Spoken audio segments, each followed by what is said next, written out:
Kumustahan ang bayan? Harapan ng katwiran. Tayong kapatid sa naguguluhan. Palarong panalo ang magkakaibigan. Pasasalamat sa kabayanihan. Narito sina Kuya Alan, Ate Pia, at Tito Boy. Ito ang Cayetano in Action with Boy Abunda. CIA with PA.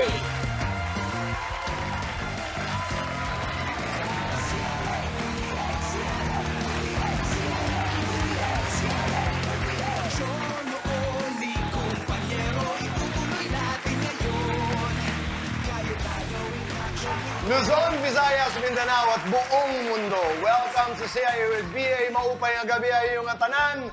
Ako po si Boy Abunda. Ako naman po ang inyong Kuya Alan. Kakampi nyo sa batas. Ipaglalaban natin ang totoo at patas. Ako naman po ang inyong Ate Pia, kampiyon ng mga kababaihan at kabataan. Handang ipagtanggol ang inyong karapatan. Happy Father's Day! Happy Father's Day sa lahat ng tatay. Exciting day na naman dahil marami tayong tatalakayin at marami tayong mga premyo na ipamimigay. Pero bago yan, meron tayong pasasalamatan, Kuya Alan, ngayong episode na ito. Yes, magpapasalamat po tayo sa two very special people. Sabi nga nila, the most noble profession. Teachers po sila. At sila po ay bahagi po ng legacy ni Senator Rene Compañero Cayetano. So, mamaya po, tignan natin yung storya po ng dalawang napakagagaling na teachers and how they're making a difference. Ituloy na natin, Kuya Alan, sa face-to-face na inaabangan ng ating mga kaibigan na tumututok po sa CIA with BA. Maraming salamat sa inyong suporta po tuwing linggo ng hating gabi. Ano ang ating tatalakayin sa face-to-face? Tingnan po natin yung mag-asawa na may malaking problema dahil sa isang kasinungalingan sa kanilang relationship. Kung maging ama, kinausap kita, niligawan kita na magkakaanak ka pa rin pala, niloko mo lang pala ako. Sa pambubugbog niya po sa akin, hindi ko siya naawa. Ate Pia, ang ating namang payong kapatid. Makikita ang pagmamahal ng isang tatay kasi meron silang kondisyon na they call them people with albinism. Siya na ng mga anak niya sa mga nambubuli. Minsan po sinasabihan na, lady, pag hindi ako nakatiis, baka sugurin ko na sila. Pero hindi lamang po mga talakayan ang magaganap. Meron tayong Alan Pia Pick. Masaya po ang ating pagsasamahan gabi. Talakayan na may kinalaman sa batas, mga games kung saan marami ang mag-uwi ng premyo at lahat may regalo.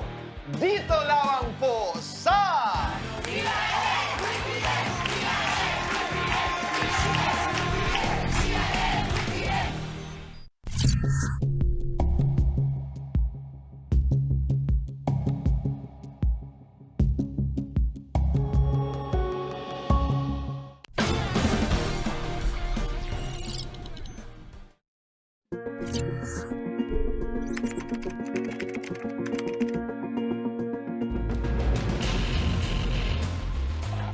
Marvin, anong kwento mo? Kwento sa isang babae na pinakasalan ko na dahil buntis siya, ayun pala bandang huli, pinaasa niya ako na hindi pala siya buntis. Ang pinag-uusapan natin ay ang iyong asawa na si Everlyn. So, Everlyn. bali ang sinasabi mo, Marvin, kung hindi siya buntis noon, ay hindi mo siya pakakasalan. Hindi po. Kasi kaya po ako nagpakasal kasi gusto ko magkaanak. Kaya naghanap po ako ng babae na mabubuntis na para maging isang tunay na ama ko. Kasi tumatanda na po kasi ako. Ilang taong ka nung nag-meet kayo? 35. 35, Opo. 2 years ago. Kwentuhan mo nga ako, paano ba nag-umpisa ang lahat? Nagpupunta po ako sa beer house po. Nakilala ko siya, tapos sinabi ko naman na naghanap ako sa babae na magkakaanak. Sin-interview ko po siya, tapos sinabi niya may 4 na anak siya. Tapos yung bandang huli, magbabuntis pa daw siya, kaya niligawan ko siya. Pininto ko po siya sa pagtatrabaho, tapos nagpursige po ako mag-tricycle po para mabuhay po siya. May nangyari sa amin, tapos 1 buwan, sabi niya may buntis po siya. Kaya ako naman po, tumigil din po ako sa pagtatricycle, nagtrabaho po ako sa Pampanga. Yun, para mabuhay ko po sila mag-ina. Pero mas malaki ang sweldo. Opo. Pero lahat ng kinikita mo, pinapadala mo Pinapadala ko po. kay Evelyn. Opo. So ilang buwan kang namalagi sa Pampanga? 9 na buwan. Simula na mga anak siya. Sinabi niya sa akin na, pa, buntis ako, hindi ako dinatnan, ganyan. Ako naman, syempre, excited ako. Tapos, sige, titigil na ako, magta-tricycle ako, magtatrabaho na ako. Okay. Yung 4 niyang anak, sa una niyang asawa, Opo. ay ikaw din ang tumutulong? Opo. 2 po nasa akin. Kasi yung 2 nandun sa lola niya. Ayun, nasa bahay po sa akin yung mga anak niya. Okay. So, sa 9 na buwan, Marwin, hindi ka umuwi. Umuwi po ako nun kasi Mga ilang beses? 2 beses po ako umuwi sa kanya. 2 beses sa Sa 1 buwan. hindi mo siya napapansin na buntis? Hindi ko po napapansin kasi biglang lang ako isang gabi tapos aalis rin kaagad. Okay. So, nasa isip mo lang na buntis siya. Oo. Hindi ka nagtatanong. Yung physical na anyo ng iyong asawa, wala kang napansin? Doon ko na nalaman huling-huli may nilalagay siya sa tiyan niya. Na para May umumbok. nilalagay siyang... Para may umumbok dito sa tiyan niya. may nilalagay siya para magmukha siyang Ang buntis. buntis. Opo. Okay. So, isang araw nakatanggap ka ng tawag. Opo, yun. Sino ang tumawag? Binang ko. Tinanong ko rin kasi, Ma, nanganak na ba si Everlyn? 9 na buwan. Sabi niya, nanganak na daw. Sabi ko sa kanya, uwi ako. Ano bang anak ko, babae, lalaki? Sabi niya, lalaki. Ako naman, excited. Bandang huli, hinahanap ko yung bata. Wala siyang may pakita sa akin na bata. Picture meron, may pinakita siyang picture. Yun ang pinrofile ko. Anong sinabi mo? Sabi ko, saan yung totoong ba't picture lang? Anong sabi niya? Nandun kay mama. Sabi niya, nandun daw sa Oh, ba't hindi mo sinabi, punta tayo kay mama? Oo, pinunta ko, tapos wag na dali-dali na kayo umuwi dito. Paligoy-ligo siya, nililito ako kung saan bata, wala naman Hindi mo pala. nararamdaman na nililito ka? Hindi ko masyado, kasi sa akin kagad siyang umaano kagad. Parang inaano niya ako. O, umuwi kayo ng bahay, ano Yun. nangyari? Pag uwi namin ng bahay, yun na, nakita ko na sa kanya, may tahi dito. May tahi. Oo, Paano mo nakita nagano siya. Nagbihis siya sa harap mo. Oo, pagharap niya sa akin, nakita ko yung tahi. Tapos dali-dali ako bumaba, ate, ano ba meron dito? Ba't may tahi? Sabi niya sa akin, legit na pala yan. Doon ako Ate mo, nag-alala. kapatid mo? Opo. Hindi yan na mabubuntis, niloko ka lang niya, sabi ko. So, noong sinabi ng ate mo yan, Nagalit. ano ang nagalit ka? Opo, Umakyat ka ba muli at nagkaroon kayo ng confrontation? Opo, bakit mo nagawa sa akin ito, niloko mo? Sa tagal ng trabaho ko, ginawa ko lahat para maging isang ama. Tahimik muna siya habang pinapagalitan ko siya. Nagwala na ako, tapos parang sasaktan ko na siya na ako na, tapos niloko niya ako. Sabi ko, 9 na buwan, tagal mo na pala ako niloko. Siyempre, nagalit kasi ako, sobrang galit na naibuhos ko lahat. Sinira ko yung mga gamit sa bahay. Dahil sabi ko, ang kita niligawan, kaya kita pinakasalan. Dahil sa bata, gusto ko rin maging ama. Yun, tuloy-tuloy na yung nasasaktan ko na siya. Inom lang ako, bibisyo pa ako. Kahit na-tricycle ako, inom pa rin. Patuloy pa rin kayo nagsama. Uusap lang kami sa mga bayarin ng tubig, kuryente, sa mga utang. Mahal mo pa rin ba siya hanggang ngayon? Naawa na lang kasi ako, parang naano na lang ako sa bata. Pero mahal talaga dahil kasi parang gusto ko yung matapos na yung parang maging okay na kami. Yung ano ko na, naawa lang rin ako sa mga anak niya. Gusto ko tumulog kasi parang nangingiba po sa akin yung sinungaling niya lagi. Ano ang gusto mong mangyari dito sa reklamo mo? Gusto ko sana, maano sana yung kasal namin. Mapawalang bisa? Oo. Kaya mo bang makipaghiwalay kay Everlyn? Hindi. Hindi ka.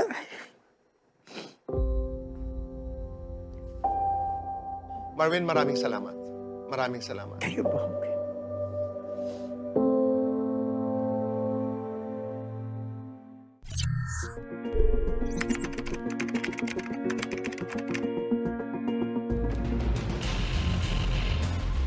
Everlyn, anong nais mong sabihin? Kahit ganun po yung mga ginagawa niya sa akin, hindi ko po talaga siya pwedeng isuko. Mahal ko po kasi siya eh. Lahat po ng ginagawa ko, kahit binubugbog niya ako, kahit tulog niya ako sa hagdan, hindi ko po talaga siya kayang iwan kahit may mali po akong nagawa. Ginawa niya lahat ito, binubugbog ka niya, inihulog ka niya sa hagdan. Opo. Ano ito? Araw-araw? Pag lasing? Pag nakakainom din po siya tapos minsan, pag nagagalit, At ang dahilan ng kanyang galit ay, naalala niya rin po yung nakaraan. bakit mo nagawa yon, Evelyn? Mahal ko po kasi siya. Gusto ko na po kasi magbago tulad po nung nangyari sa buhay ko. Ayoko na po kasi iba-iba yung taong naano sa akin dahil ang hirap po kasi makisama sa iba-ibang lalaki. Sa kanya ko lang din po nakita kahit ganun po ugali niya. Evelyn, nung kayo nagkita doon sa bar, tinanong ka niya, Opo. ikay magkakaanak pa.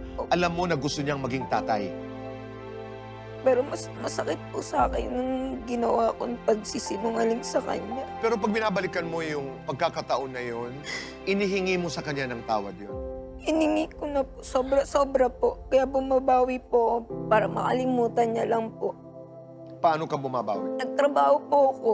Kahit wala po siya time na maghanap din po ng trabaho nun. Nagpursige po ako magtinda ng mga lutong ulam. Tapos, minsan bumabiyahe po ako ng tricycle. At ang nagturo sa'yo magmaneho ng tricycle ay Siya si... din po. Hanggang ngayon, nagmamaneho ka pa rin, pumapasada ka pa rin ng tricycle. Sabi mo kanina, nagkasala ka pero gagawin mo ang lahat para hindi kayo magkahiwalay. O, Tito Boy. Dahil mahal na mahal mo siya. Opo. At gagawin mo ang lahat para mapatawad ka niya. Opo. Para maalis lang po yung nagawa kong pagkakamali. Palagay mo, Evelyn, mahal ka rin ni Marvin. Sa 100% po, baka nasa 85 na lang po. Simula po nagsinungaling ako sa kanya. Pero mahal niya ang mga anak mo. Paulit-ulit niyang sinasabi na aawa siya sa mga anak mo. Pero sa pambubugbog niya po sa akin, di po siya naawa. Halos po nadudurog. Durog na po yung ulo kabubugbog niya. Nagawa niya rin po ng babae. Kahit masakit po sa akin, tinanggap ko pa rin po siya. Kahit may pagkakamali po ako. Hindi naman po para magloko siya, gawin niya po yun. Tinanggap ko na po yung pagbubugbog niya, pero yung pambabae, hindi ko po natanggap. Nahuli mo siya na may ibang babae. Opo, yung pong babae na yun, tinuring ko rin pong kaibigan. Pero hindi ko alam, time na yun, gaganunin nila ako. So anong nangyari? Nagkaroon po ako ng ireklamo rin po sila. Pero naawa pa rin po ako kasi kaya ko po silang pakulong pero konsensya ko po hindi ko po kaya. Kasi para sa pamilya niya. At lahat ng ito ay dahil sa pagmamahal mo kay Marvin. Opo. Evelyn, nagtatanong ngayon si Marvin kung dahil sa iyong pagsisinungaling ay pwedeng ipawalang bisa ang inyong kasal. Ano ang reaksyon? Masakit po sa akin.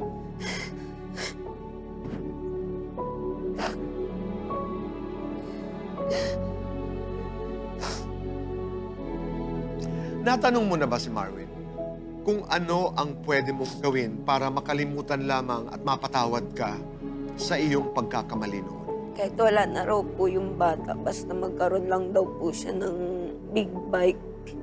So, ipinag-iipunan nyo ngayon yan. Kinakaya ko naman din po, Tito Boy. May bigay ko lang po yung gusto niya. Huwag lang kayo magkahiwalay. Evelyn, ito'y hypothetical lamang, ha? Halimbawa lang, sinabi niya, pinangakuan mo kasi ako ng anak, kaya gusto ko lang naman magkaanak. Hindi tayo magkakahiwalay, pero siya ay nagkaroon ng anak sa ibang babae. Parang hirap po, Tito Boy. Kasi sa time na yun, parang mawawala na rin po. Dahil mababaling na rin po niya yung bilang sa amin dalawa, mapupunta na rin po doon sa bago niya. Pero sa ngayon, ilalaban mo pa rin. Opo. Subukan ko rin po, Tito Boy, na magpa-check up para sakaling baka may way pa pong magkaroon. Kasi hindi ko po kasi alam kung tali po talaga o putol to. Lalam po talaga ako Gagawin mo talaga ang lahat. Dahil sa pagmamahal mo sa iyong asawa. Opo. Mahirap na po kasi mag-iba-ibang lalaki. Naiintindihan ko yun. Evelyn, maraming salamat. Thank you po, Tito Boy.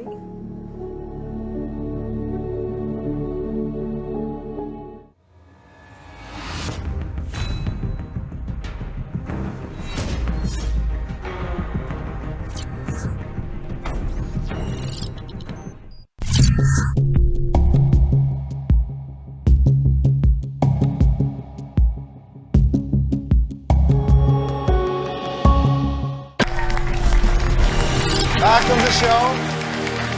Kuya Alan, Ate Pia, ang nagrereklamo ay si Marwin. At ang kanyang inirereklamo po ay ang kanyang asawa na si Everlyn.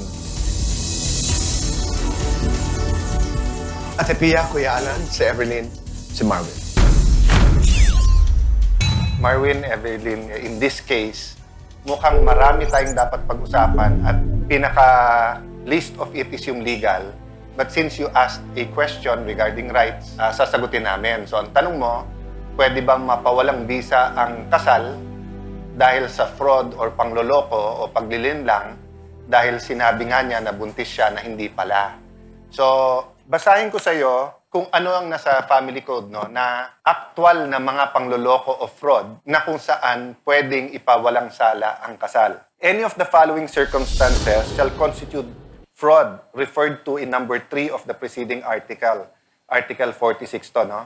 Non-disclosure of a previous conviction by final judgment of the other party of a crime involving moral turpitude. Number 2, concealment by the wife of the fact that at the time of marriage, she was pregnant by a man other than her husband. So, buntis, pero yung anak hindi dun sa pinakasalan niya. 3, concealment of sexually transmittable diseases regardless of its nature existing at the time of the marriage. So kung meron pong sakit, sexually transmitted disease, na hindi sinabi, tapos nalaman mo na lang after na kayo ikasal, isang pangloloko yan na pwedeng ipawalang bisa yung kasal. Or concealment of drug addiction, habitual alcoholism, or homosexuality or lesbianism existing at the time of marriage, no? Ibig sabihin, hindi yung pagkatapos kayo ikasal, saka nagka-drugs o problema sa alcohol, no? Pero ito pong importante kasi itong sasagot dun sa tanong mo. No other misrepresentation or deceit as to character, health, rank, fortune, or chastity shall constitute such fraud as will give grounds for action for the annulment of the marriage.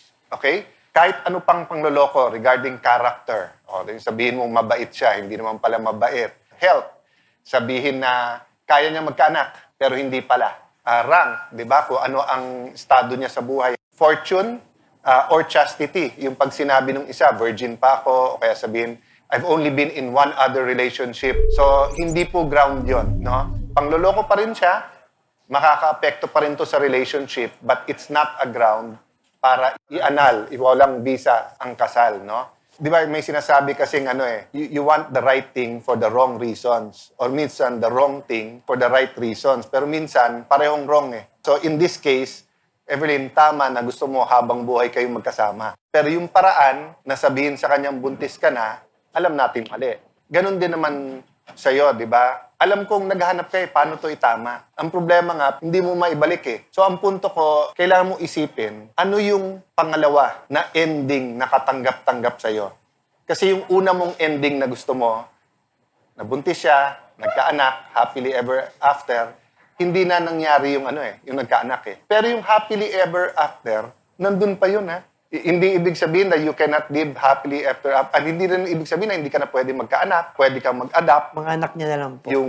Naging tinuturing kong anak. Oo. But ang point ko, ang nakita ko sa'yo, nawawala ka. Diba? So, kumbaga, dalawa ang Marwin eh. Yung isang ibibigay lahat, magsasakripisyo lahat para dun sa kinabukasan ng misis niya at ng anak niya. At yung isang Marwin naman na sinisisi sarili, ang tingin niya wala na siyang future. Kasi at the end of this, sino sa dalawang Marwin ang pipiliin mo? Dagdagan ko lang ng legal na sagot din, kasi yung unang tanong mo talaga, pwede mo bang ipawalang bisa ang inyong kasal? Okay na yung sinagot ni Alan, pero ang idadagdag ko kasi, meron tayong another way na mapawalang bisa ang kasal, yung annulment. Pag napatunayan na ang isa sa mag-asawa walang psychological capacity na gampanan ang kanyang obligasyon bilang isang asawa. Hindi naman ako ang judge, pero kung ang tingin ko sa'yo, wala kang kakayanan na gampanan ng iyong obligasyon bilang isang asawa dahil binubugbog mo siya eh. Ngayon, clear din ng batas na kung pambubugbog lang, ground yan for legal separation. Walang magsasabi na okay yung ginawa mo, yung reaction mo. Naintindihan ko bilang isang tao, bilang isang nanay na na-excite din na magkaanak. Naintindihan ko yung sama ng loob mo, pero yung pagbubugbog na ginawa mo, it's not acceptable. Hindi siya katanggap-tanggap. Nakita ko naman na mukhang sising-sisi ka naman doon sa ginawa mo, di ba? Pero kung isang huwes dadalhin ka, guilty ka pa rin sa pangbabugbog paulit-ulit sa asawa mo. Ate, point out ko lang 1 point lang about yung psychological incapacity. No? Totoong mapapawalang bisa ang kasal, isang ground po yun, psychological incapacity. Pero kailangan yung incapacity mo, no? Yung failure mo o hindi mo kaya yung iyong marital duties and obligation was existing, di ba, before the marriage o pagpasok mo pa lang nung kasal. Pero tama naman si ate na pwede namang kasing existing nun, pero nag-manifest na lang later on.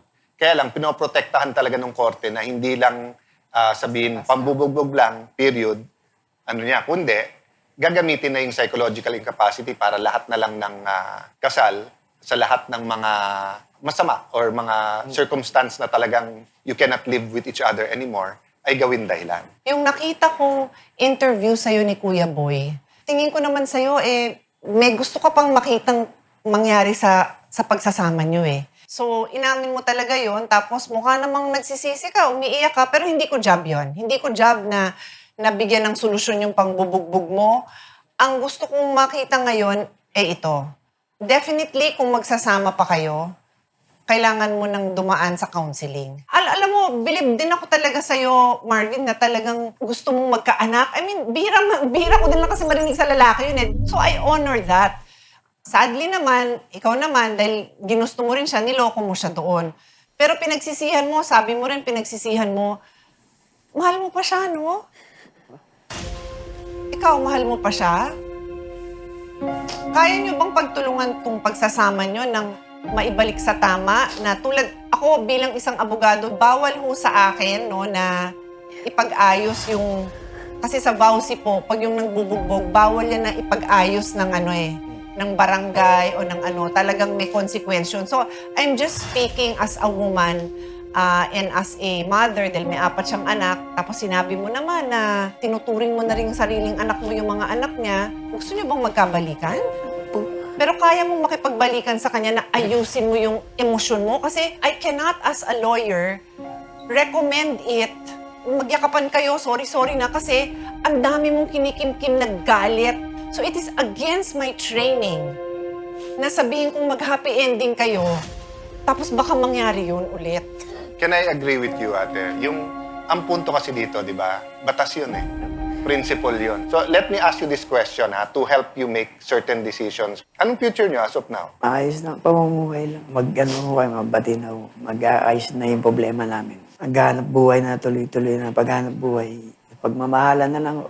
Ngayon na lang ho yung aaning ko. Magandang sign lahat yan. Ikaw, Subukan ko po na mabigyan siya ulit ng anak. Pero gusto ko po kasi patanggal yung tali ko. Sige. You don't need anyone to tell you the future. Kasi kung anong ginawa nyo today, yan ang lalabas sa inyong bukas. So, ang basihan ko kung ano yung pinagdaanan nyo the last few months.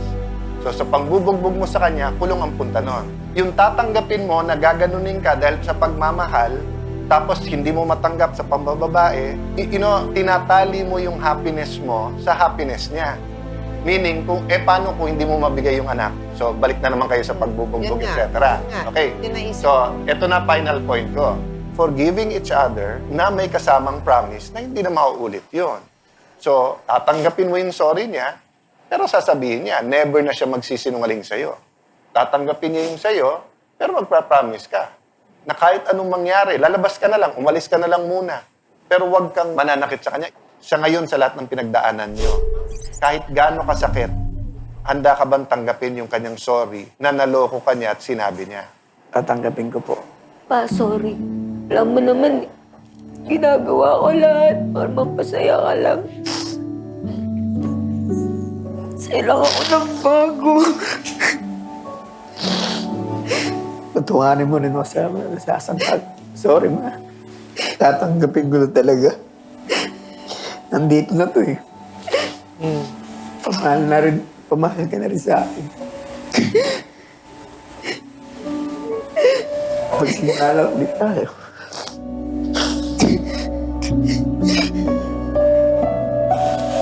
Magsimula na lang ulit tayo. Bago.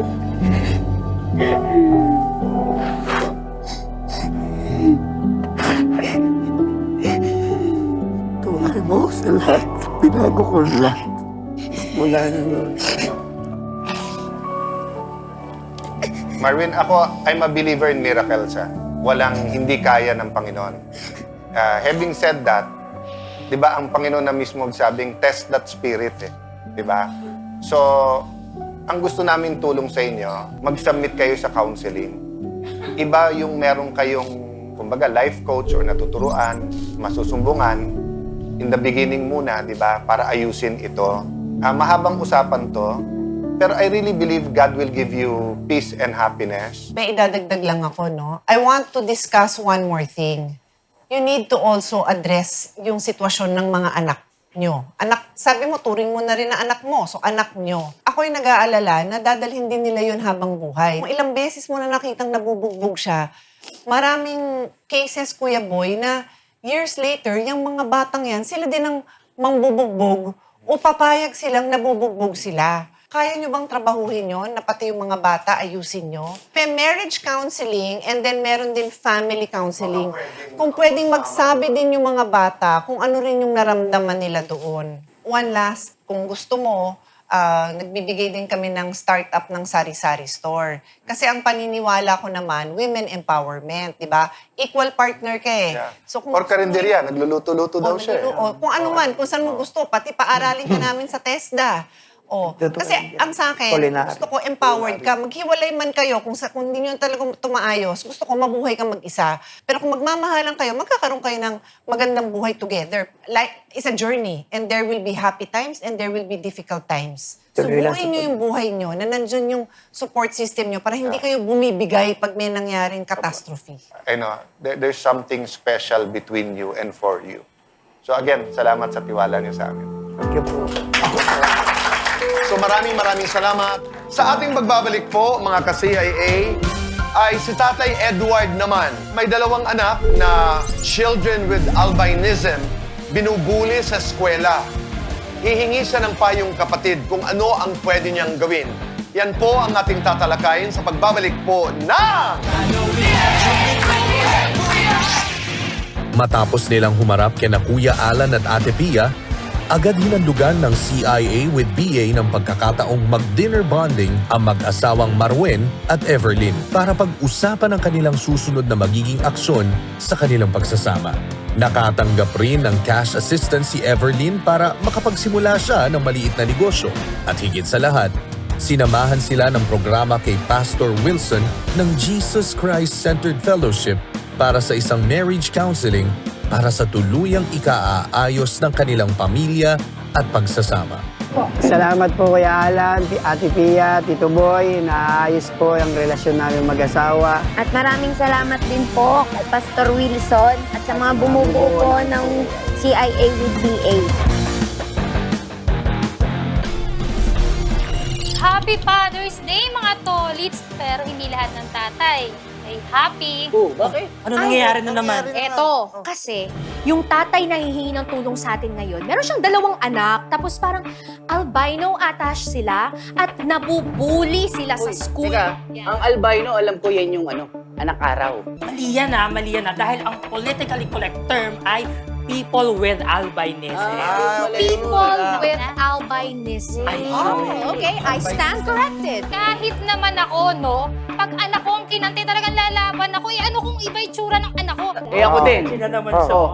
Gusto ko maging tatay. Magpapakasal ako ngayong taon. Nangangarap ako maging tatay. Hindi ko papayagan na kahit na sino mabuli ang magiging anak ko. Correct. Alam mo ba, ganyan din yung tatay ko na susugod talaga yon. Pero totoo yan, mga tatay natin, lahat talaga gagawin para sa pamilya. Tama po yun. So, ngayong gabi po, ay narito si Tatay Edward.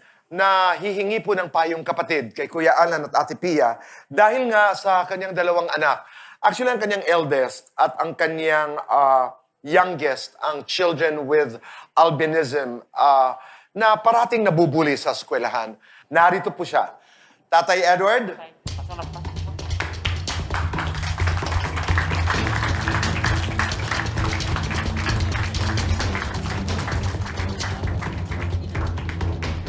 Tay Edward, Ate Pia, Kuya Alan. Nais ko po sanang humingi ng tulong kung meron po bang batas para sa kagaya ng mga anak ko na albanism na lagi nabubuli sa school. Minsan po kasi pag nabubuli yung aking mga anak, ayaw na po nila mag-aral. Pero pinapayuhan ko po sila, Kuya Alan, Tipia na huwag nang pansinin. Hayaan na lang, pagdasal nyo na lang, ganun-ganon. At sinasabihan ko rin po yung asawa ko na, puntahan mo na yun kasi pag hindi ako nakatiis, baka sugurin ko na sila. Ilan taon na, Edward, yung mga anak? Bali po yung aking pong panganay, 16. Yung bunso? 8 years old po.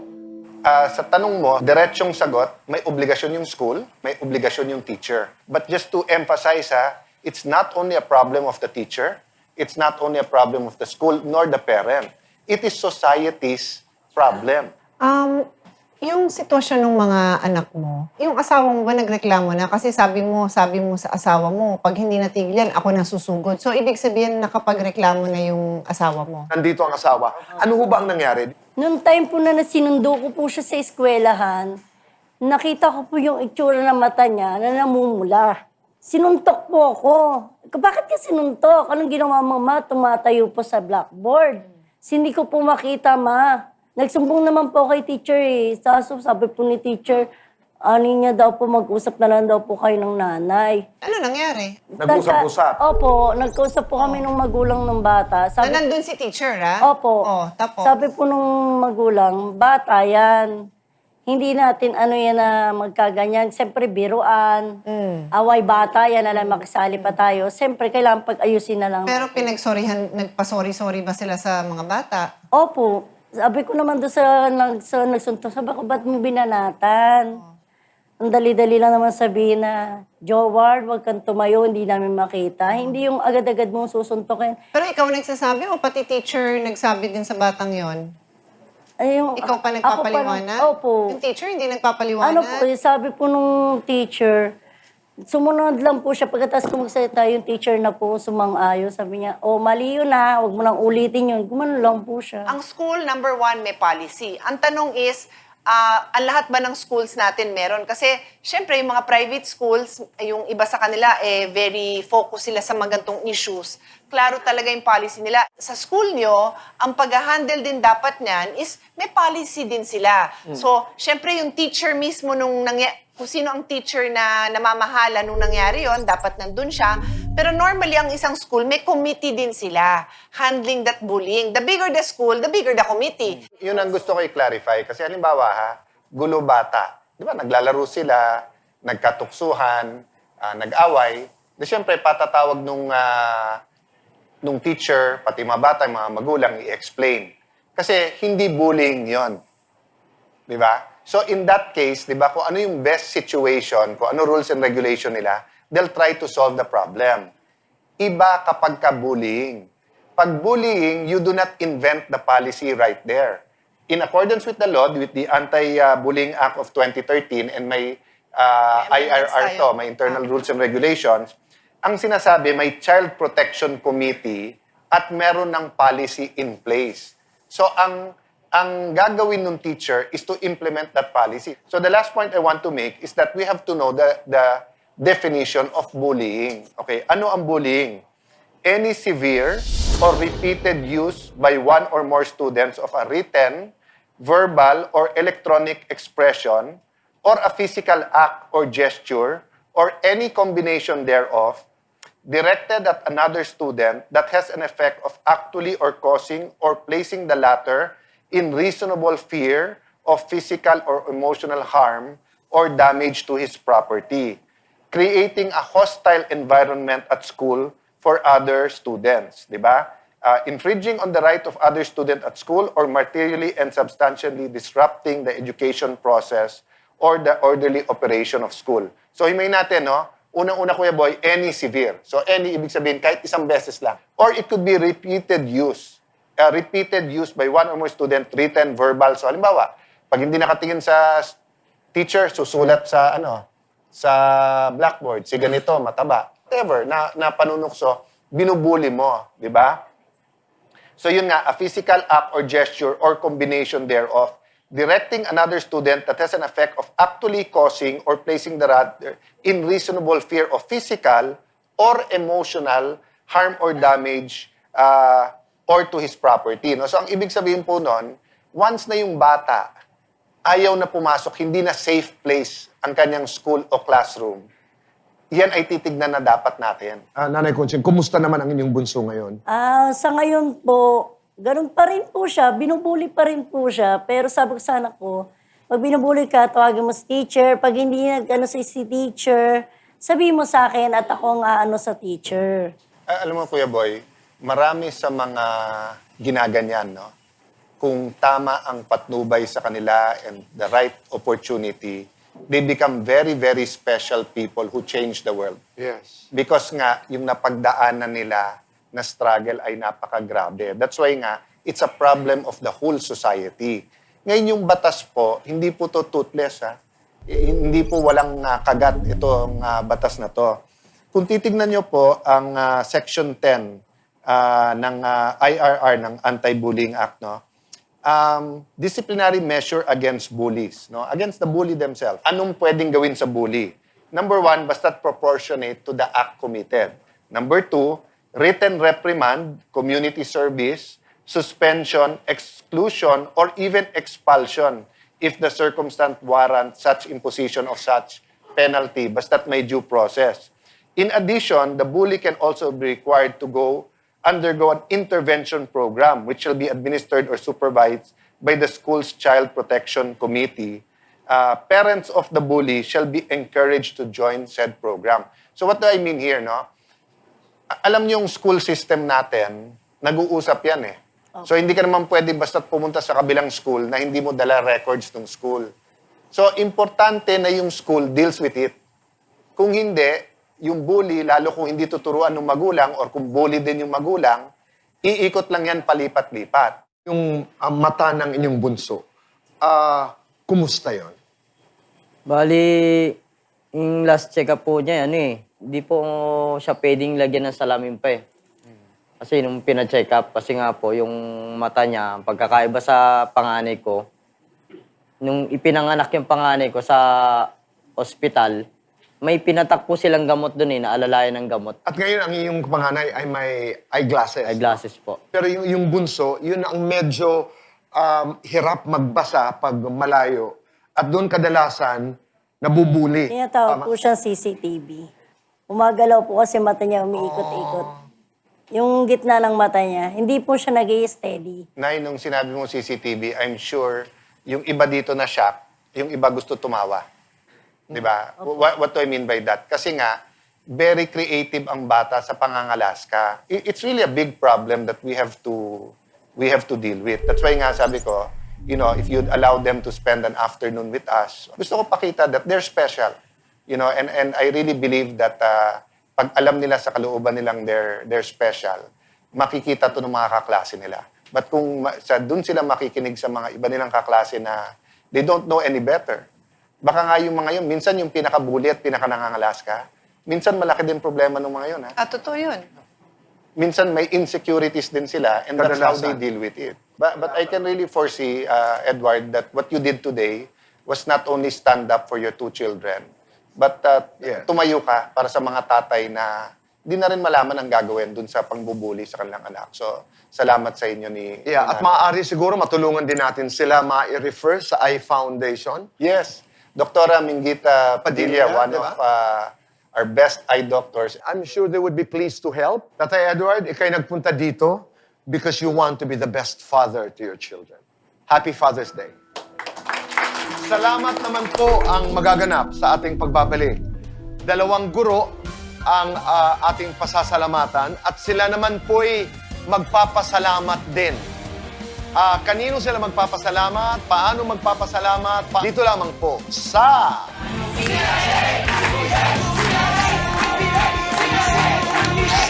Matapos makausap ng CIA with BA ang paaralan, tiniyak ng punong guro na maipapatupad ng maayos ang rules and protocols upang maiwasan ang bullying. Sinamahan din ng programa sina Edward at ang kanyang mga anak upang maipatingin sa isang ophthalmologist sa Avila Polytechnic and Diagnostic Center. Maraming salamat kay Dr. Cesar Avila sa libreng check-up at salamin ng mga bata.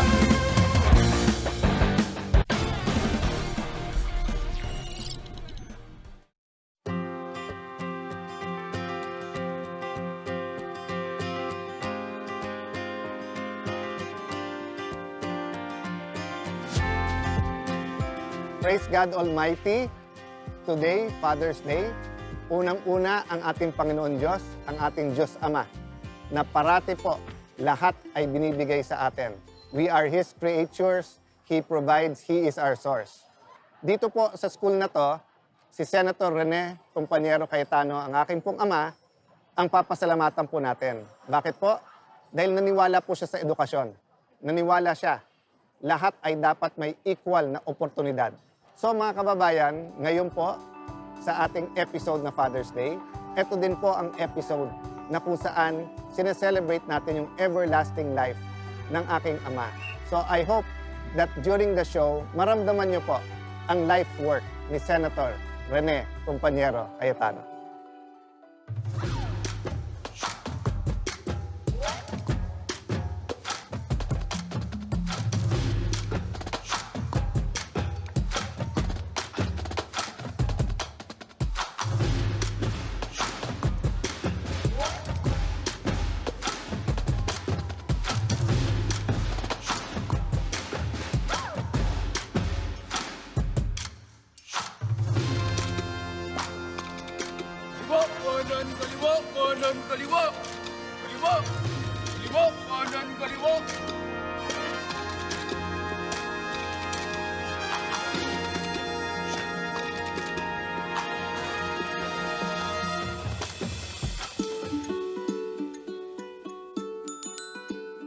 Hello again, everyone. Makikitour muna ako sa inyo. So, yun, pioneer teacher. So, anong year yun? Anong year ka nag-start? 2006 po, Kuya Alan. 2006. Dito ka Yes talaga po. nag-apply? Or anong circumstance no na dito ka naging pioneer teacher? Yung application po kasi that time sa division office, volunteer teacher po ako dati sa Signal High School. Okay. Then nung nag-ranking, nag-apply ako sa division. And nung nagkabigayan ng item, dito ako unang nabigyan ng item. Tapos yung pala talagang meant to be, no? Yes po. God's will talaga sapagkat yung talent mo talaga sa science at natutok dito sa science, no? Yes po. So, Actually po, but 2006, maliit-liit pa ang school natin noon. yes po, etong building pa lang na to. At napakarami nyo pang struggle noon. Yes po, itong building tapos yan damuhan. Wala pang building dyan sa kabila. Then, Tsaka hindi pa nagmamadali yung mga estudyante na dito mag-enroll kasi wala pa Yes. tayong reputation noon. wala di ba? pa po, hindi po masyadong kilala kasi starting pa lang. Kuya Alan, ito po ang aming Skylab.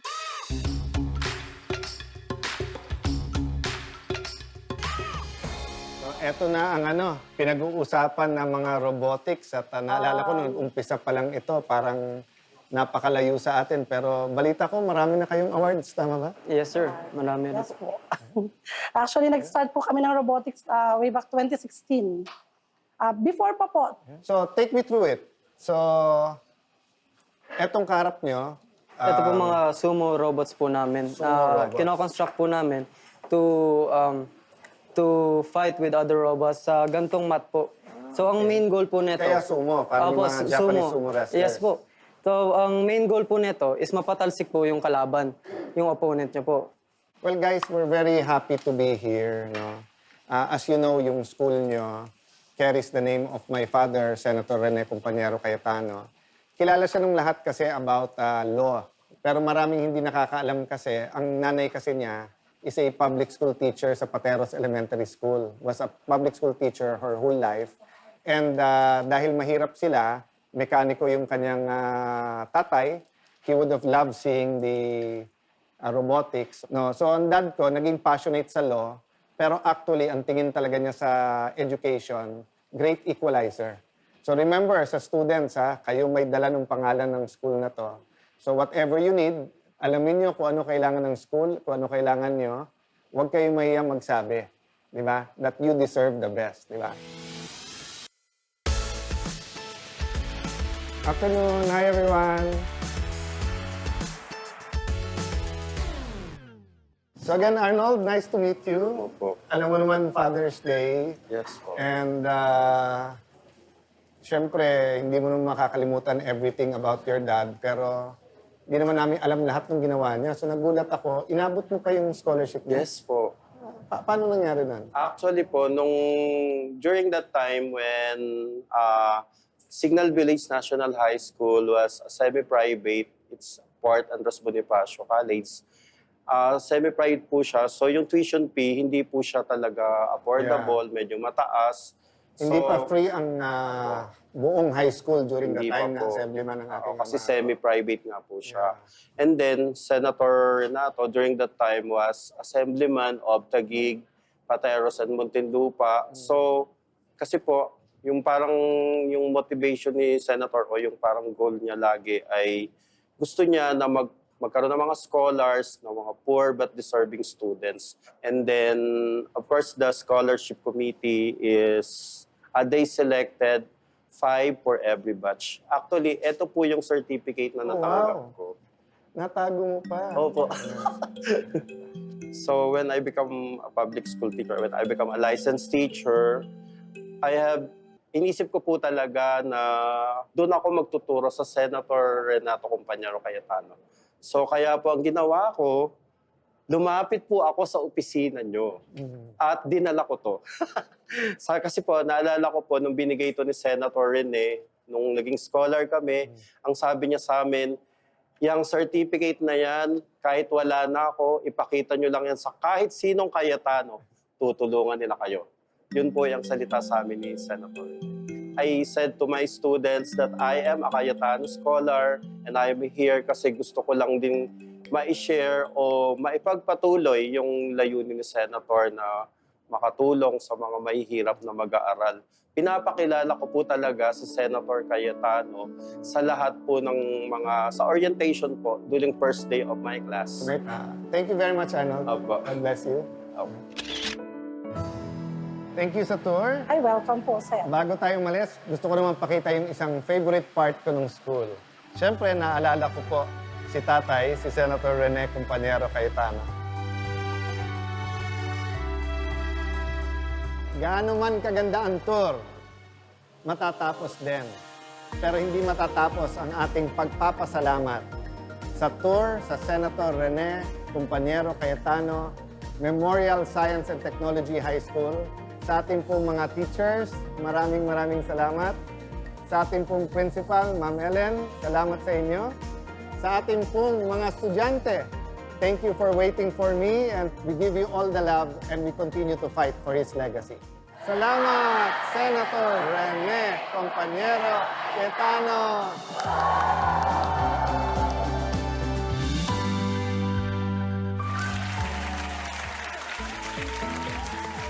Nakakaantig. The Great Equalizer, ika nga. Ang dami kong nakuha doon. Alam mo, parang nandito lang siya. Oo. Diba? And especially yung, di ba sa teachers, when you see your students successful, parang lahat ng hirap nawala. So ako, kasi parati ko inisip na sa abroad lang si Dad eh. Parang nandyan siya, hindi ka lang kami nag-uusap, pero sa abroad lang. I know he's in heaven. I know he can communicate directly with us, but I know he's there. But when I meet people na he made a difference in their life at pinagpapatuloy nila ha, it's now their legacy. It's not the legacy na naman ni tatay. Eh, parang I feel he's there. I feel he made a difference in this world. He made an impact. And right now, nais natin tawagin ang ilan sa mga teachers na nagpapatuloy. Ito na, nagpapatuloy na ng kanyang legacy. Narito po si Teacher Cheryl at Teacher Arnold.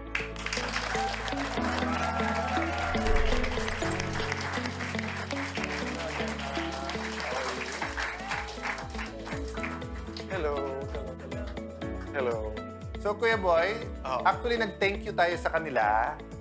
But hindi nila alam na may konti tayong thank you, may konti tayong token para sa kanila. Kasi nga, feedback namin, you go beyond your duties as teachers sa pagiging head ng sa science, ma'am, at saka, sir, yung katulad nun, no? Wala naman nagsabi na you have to give a introduction at the start kung sino si Rene Cayetano, di ba? So, konting thank you namin sa inyo. Pang-regalo namin lahat para sa inyo. Wow!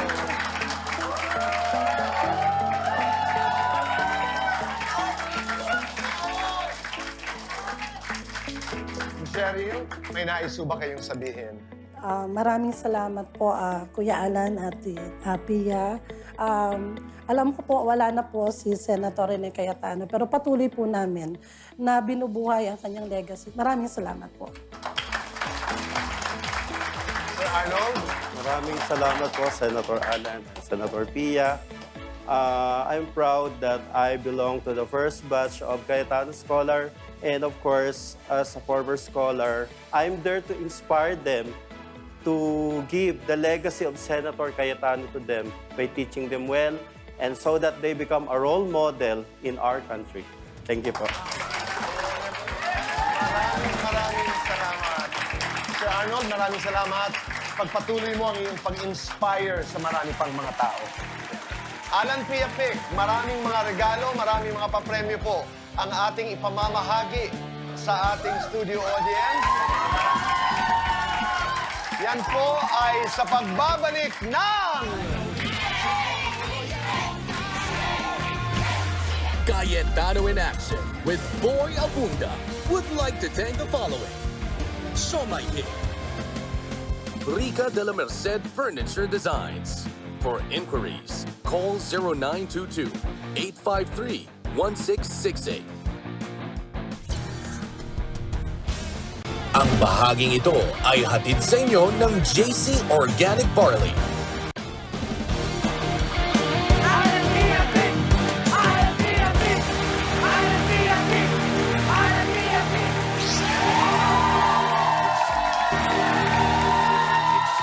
Kami nagbabalik po dito sa CIBA Alan Pia Pic. Are you ready to win?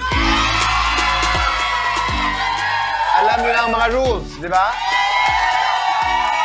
Kuya Boy, hindi lang yung mananalo ang may regalo, ha? Because we're more than a talk show. Nagbigay ng mga regalo ang talk show. So, pag nanalo ka, you win 10,000 pesos. Pero pag hindi naman... Kaya ginigising muna natin sila sa regalo ng Correct. Tok Tok para pantanggal ng Antok Tok. Pag hindi naman tayo sinerte, magkakaroon kayo ng pagkakataong paikutin ng ruleta. Di ba?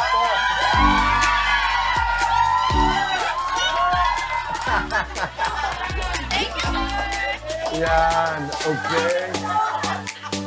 Ay, sorry. Thank you. Okay. Ready? Tayo tayo lahat. Okay. Go.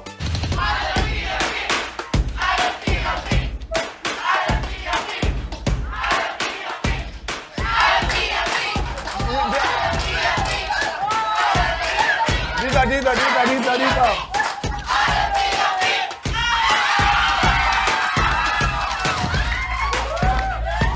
Ang iyong pangalan po? Rodora po. Your name? Po. Donald. Donalyn. Donalyn, humarap tayo dyan para hindi ka nakatalikod ni Kuya Alan.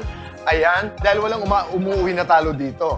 Ikaw ay may pagkakataong paikutin ang ruleta. Pag-isipan mo ngayon, dahil may 5, may 3,000, may 3,000. Okay, go!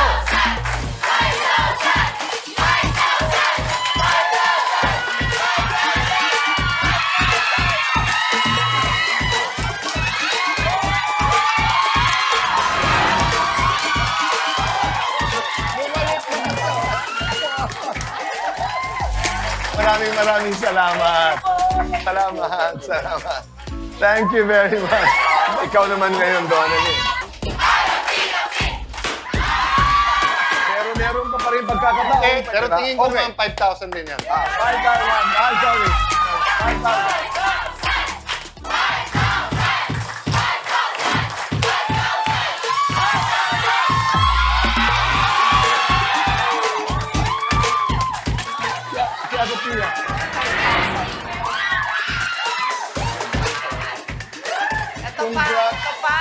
Congratulations. Ang bigat. Let me help you. Oh, ayan.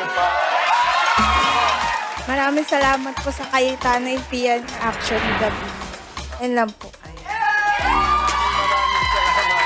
Thank you very much. Maraming salamat. May siomay king siyang iuwi. Yeah! Maraming salamat. Ang saya naman. Happy Father's Day! Congratulations sa lahat ng mga nanalo. Lahat kayo manalo. Ako naman, Kuya Boy, I learned na ang tatay gustong ipagtanggol ka, gustong mag-provide sa'yo, gusto kang ipaglaban. Pero in this world, hindi mo kontrolado lahat. So, alam mo, makita lang naman talaga nung anak yung pagmamahal ng tatay. Rest assured mga tatay, alam nilang gagawin niyo yung lahat, di ba? So, sometimes yung mga tatay parang, kung hindi ko maibibigay ito, kung hindi ko magagawa ito, paano na lang? But no, yung effort nyo, nakikita ng mga anak, and that speaks much more than when you say I love you dun sa bata. No? So, sa lahat ng fathers na nagsastruggle, sa lahat ng Father's Day, you think you're powerless, di ba? Laban lang, and your children appreciate it. God bless you, mga tatay. Ako yung gusto ko lang i-share sa inyo, no? So yung isang napansin ko sa father namin, mahilig siya magsulat. Hindi, parang in a way, hindi masyado uso nung time nila na basa-basa kasabihin, I love you, anak. Pero kami sa mga anak ko, sila, bali pamangkin nila anak ko, I love you, I love you. Pero noon, hindi. Pero ang ginagawa ng tatay namin, nagsusulat siya sa amin every occasion. May love letter siya sa amin. Maiksi man minsan, minsan mahaba-haba. Lahat kami, may tinago kaming ganyan. Tip ko lang din yun sa mga tatay. Maybe you can say it in a short note, di ba? Find a way to express it. Find a way na ipaalam niyo yung pagmamahal. Ako naman ay madalas kong pinag-uusapan ng nanay. You know, a lot of people would say, did you have a relationship with your father? I had. Ang akin lamang naalala sa tatay ko dahil konduktor ang tatay ko ng bus. Ng mahabang panahon, nangarap at parati niyang sinasabi na kung nangangarap ka, dumating ka. If you dream, show up. Wow. Parati yan, parati yan. Happy Father's Day muli sa inyong lahat. Yes, Happy Father's Day. So ngayon na magwawakas na tayo, ang lagi kong pinapaalala, tulad ng sinasabi ng aking ama, the late Senator Rene Cayetano, huwag kayong magpaapi, alamin ang batas.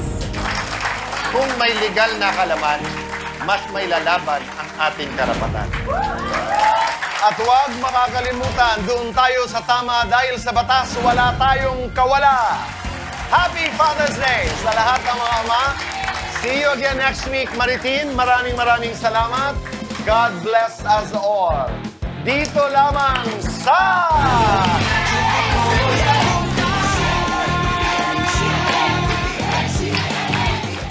Ang bahaging ito ay inihatid sa inyo ng JC Organic Barley. Ang programang ito ay inihatid sa inyo ng JC.